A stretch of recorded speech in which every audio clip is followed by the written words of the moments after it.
Hey everyone, I'm Becky, And I'm Sarah. and you got confused. And we are doing Bickering book reviews. We are talking about What Happens in Amsterdam by Rachel Lynn Solomon, which I got off of NetGalley. Same.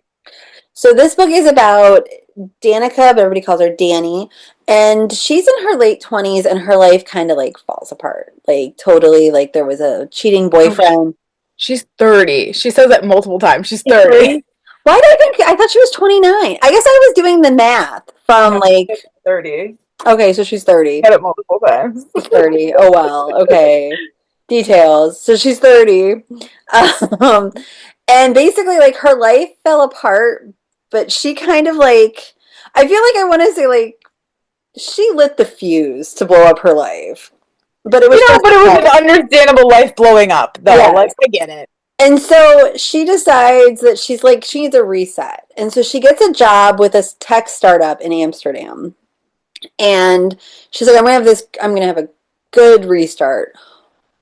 And Amsterdam is amazing, but aspects of the life are not great. But one day she's out biking and she runs into this random guy that turns out not to be a random guy because when they were both 17, he was the exchange student who stayed with her family, and they had fallen in love and had this like wonderful teen romance. And then they were going to be together forever, and he went back to Amsterdam and broke up with her in an email. It was an email, it wasn't a text message, which is just as bad. And so they're kind of like dancing around, interacting with each other, and her apartment floods, and so she ends up moving into like an apartment in his building that he owns. Um, and then and I feel like this is in the book description, so I'm not giving anything away. The startup fails, and she doesn't want to leave Amsterdam, but she's on there on a visa sponsored by the company, so she has 90 days to find a new job. And he really wants to own this building that his grandmother owns, but the grandmother won't give it to him unless he's married. And so he says, hey, let's get married for your visa, and then I can get this building. And she agrees to it, but as you know, when you have these things, feelings emerge. So, this book, it's an adult book, but when I say an adult book, you automatically go, like, your head goes to steamy, which there were some steamy scenes going on in I here. was surprised. Okay, so I have read a lot of her teen books, and I like her teen books. But like I did not I expected like fade to black moments. These are not fade to black moments. No, but this story is also, so I'm gonna call it a middle-aged romance because I feel like it's in a very adult, mature kind of, like what he looks like, what she looks like, what they're experiencing together. The fact that like I totally was convinced that I don't know if I can say this because I don't want to give anything away, but like the text message breakup, I was totally convinced that there were other more dramatic, nefarious things at play that like it really wasn't. It was far more like an adult, kind of mature conversation surrounding that. That It's kind like, of like it was a very realistic romance, right? yeah, Like it was an adult, mature. It wasn't like this high octane drama kind of stuff, but right. it still have the seamy like it's still checked all the boxes and hit all the buttons and everything, but like it was mature.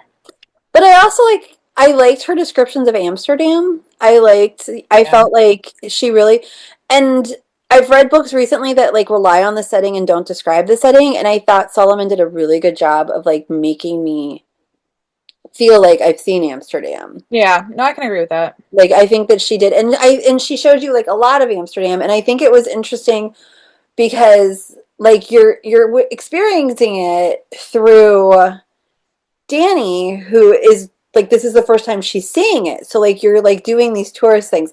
I loved there's a part where they go to Belgium and she like talks about the waffles because that's something I would do. Yeah, I thought the cutest part of the book was when they went to paint the tiles. That was so Yeah. sweet. So Yeah. sweet. Well, and yeah, and I liked I was it Wouter Sure. because he said it was the Danish version of Walter, so I think it Right. was Wouter. Peter. Um, I liked him. Like he was just like a guy who had feelings for someone who was trying to figure it out. I also liked like like you would think he would be considered boring. Like he had a job. He wasn't like an alcoholic. He didn't have like a tortured background story. And it Yeah. sounds boring, but like it kind of worked. Like I would watch this as a movie. It was like like they were they were boring, but like it wasn't a boring story. It moved fast. Like but it was very low drama. Like very low drama. Right. And then when the drama came up, I'm like, yes, that's obvious that that's gonna happen. Like I Right. would But root for it that. didn't get to the levels that like in another book it would have gotten to. Right. Like there was like nobody who like showed up and like, you can't marry him. I'm already married to him. And but like that worked. I don't know. There was something and there was a lot of like internal drama with her. Yeah. Like she had had all of these issues and she was like trying to figure that out. And Yeah. like there was trust issues, which is realistic. Like he had hurt her. Um no, I enjoyed it. I Like enjoyed it too. and Yeah. it was 385 pages long, I want to say, and it read and when I told you that you were like, "No." Cuz it Yeah, read it didn't feel like really that. It fast. read really fast.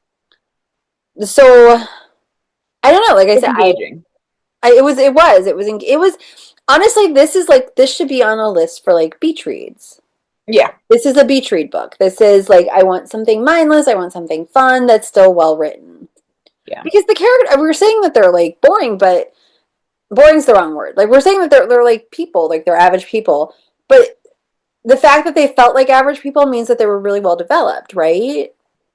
So, and like I said, the setting was well developed. And that there's a lot of like the side characters were well developed. Yeah, I liked a lot of the side characters. It certainly felt, I'm assuming that it's part of a greater series, but you didn't need to read the other books in the series if they do exist. Because I'm assuming there was a book about the older sister. I'm assuming there potentially could be a book about the Wooter's sister. So I don't know if there's a book about the older sister, but there's a part with like a boat tour, and there's a couple on the boat Oh tour. yeah, yeah, yeah. They That's have a book okay. because I looked it up because I was like, hmm. But like I said, this is the first book by her that I've read because I've read her teen stuff. Right. So, and I've read some of her teen stuff that I really like. I don't really have anything else to say. Like I said, it was enjoyable. It Yeah, was it was like fun. it delivered what it promised. Yes. So we should rate it. Our rating system starts at the top with 5 unicorns. We go down to 2 unicorns. If we don't like it, it's a horse. I don't know. This one's hard. Like, I feel like I'm gonna give it a 3, but I feel like I should give it a 4 just because it was well developed. It was well done. It did move quickly. The setting was well done. So I guess I'm gonna have to give it a 4. I think I'm at a 4 as well because like I like my instinct is like a 3 because usually like a 4 is something that like I borderline like amazing. But to me, I'm like, like it was fun. Yeah. And it didn't it's what it is. It's not trying to be anything better. And for what it is, like it is a really well written, really well developed Yeah. adult romance book. So I think that's where I'm at. Like I'm at a 4. Yeah, I think I'm at a 4 too. So we'll see you around. All right. Bye.